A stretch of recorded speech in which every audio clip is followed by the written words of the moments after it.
Travis Kelce and Taylor are back in Kansas City after a night of partying with family and friends to celebrate the Chiefs' impressive Super Bowl win in Baltimore on Sunday. The pair returned to Kelce's Midwestern home on Monday, where he was spotted behind the wheel of his Hummer accompanied by girlfriend Swift, just hours after his stunning performance.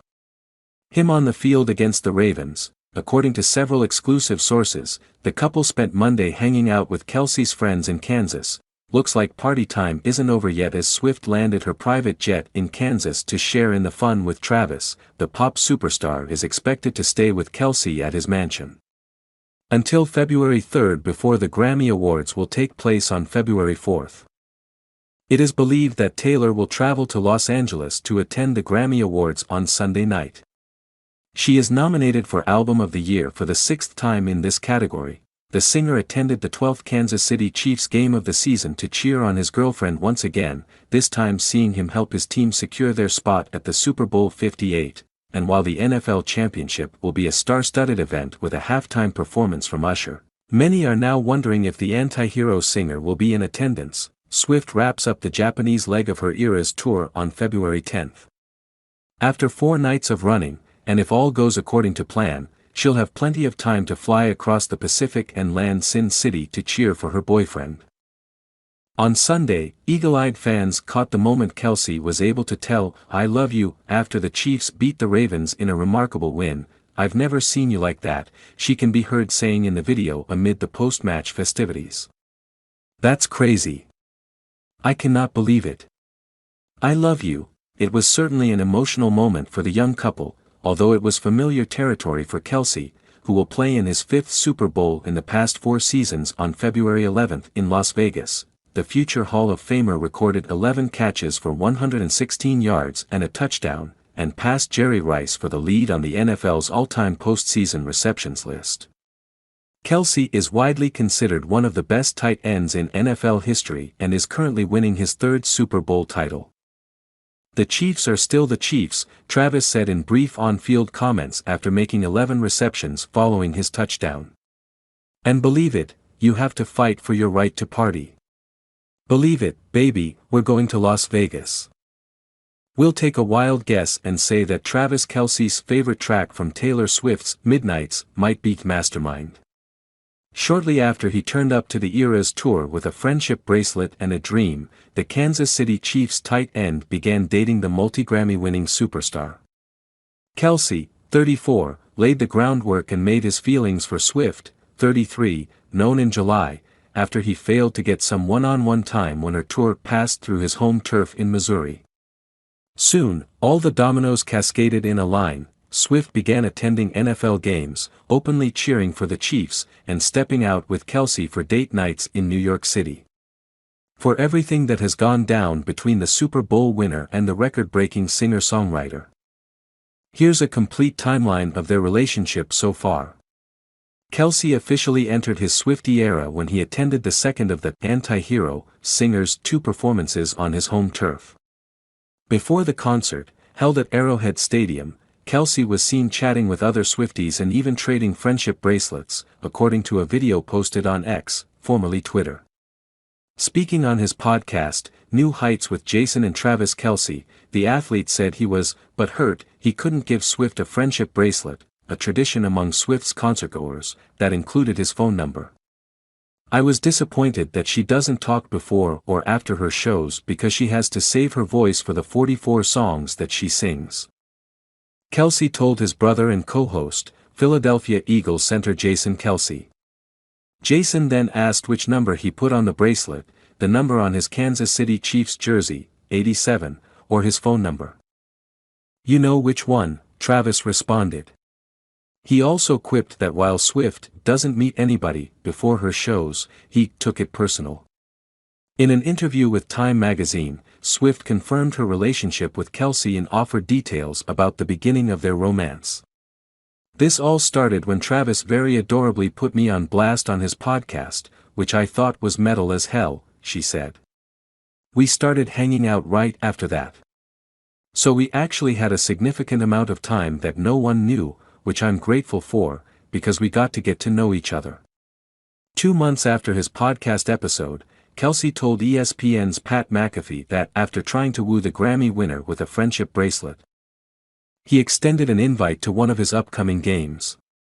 "I told her, I've seen you rock the stage at Arrowhead, you might have to come see me rock the stage at Arrowhead and see which one's a little more lit," Kelsey said in the interview. "So we'll see what happens in the near future," he added. Swift sent the internet into meltdown when she accepted to Kelsey's invitation. However, according to Swift, the Lovebirds were already official by the time she attended her first game on September 24. "By the time I went to that first game, we were a couple," she told Time. "I think some people think that they saw our first date at that game. We would never be psychotic enough to hard launch a first date."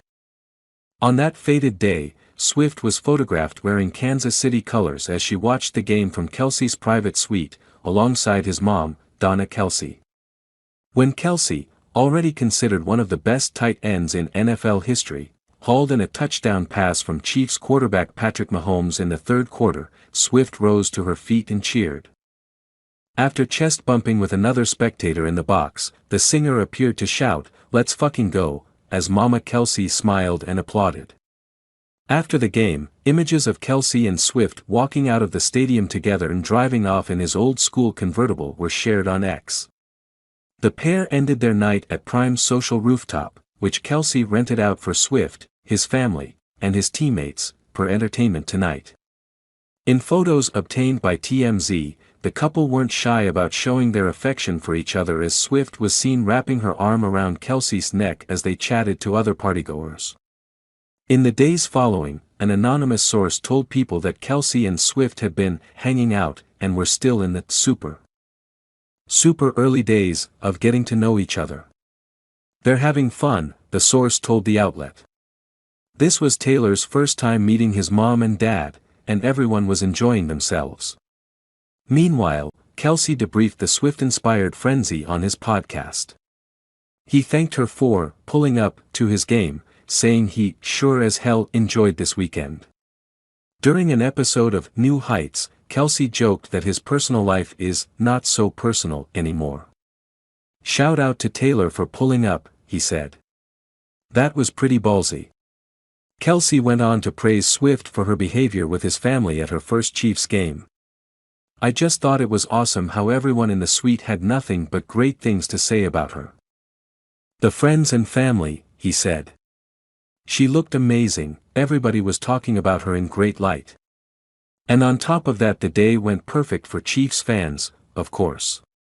To see the slow-motion chest bumps, to see the high fives with Mom," he continued.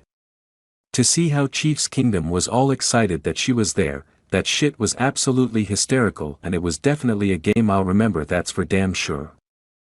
And then we just slid off in the getaway car at the end."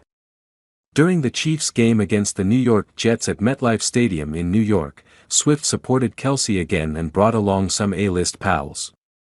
Swift was spotted watching the game alongside Blake Lively, Ryan Reynolds, Sabrina Carpenter, Hugh Jackman, Sophie Turner, and Anthony Porowski. While Swift and Kelsey left the stadium separately, it seems they had spent some time together beforehand. The Super Bowl champion was spotted by Page Six leaving Swift's New York apartment that morning. Kelsey said the NFL had gone overboard in their coverage of Swift during an episode of his podcast, released on October 4. "I think it's fun when they show who all is at the game. I think it brings a little more to the atmosphere, brings a little bit more to what you're watching," Kelsey said. "But at the same time, I think they're overdoing it a little bit," he continued. Which aired the game, made frequent cuts to shots of Swift cheering on the Chiefs. The NFL also briefly changed bios on Instagram and X to reference Swift after the Chiefs beat the Jets. In response, the NFL defended its coverage of the pair in a statement obtained by ESPN. According to multiple outlets, the fearless singer spent a few days with Kelsey following his 34th birthday. Us Weekly, Page 6, and the Daily Mail reported that Swift flew from her home in Nashville, Tennessee to Kansas City, Missouri the day after his birthday. The two were not seen out together, and an anonymous source told Us Weekly that the pair chose to have a chill night together. It's unknown when Swift left, but she was not present at the Kansas City Chiefs game against the Minnesota Vikings the following Sunday.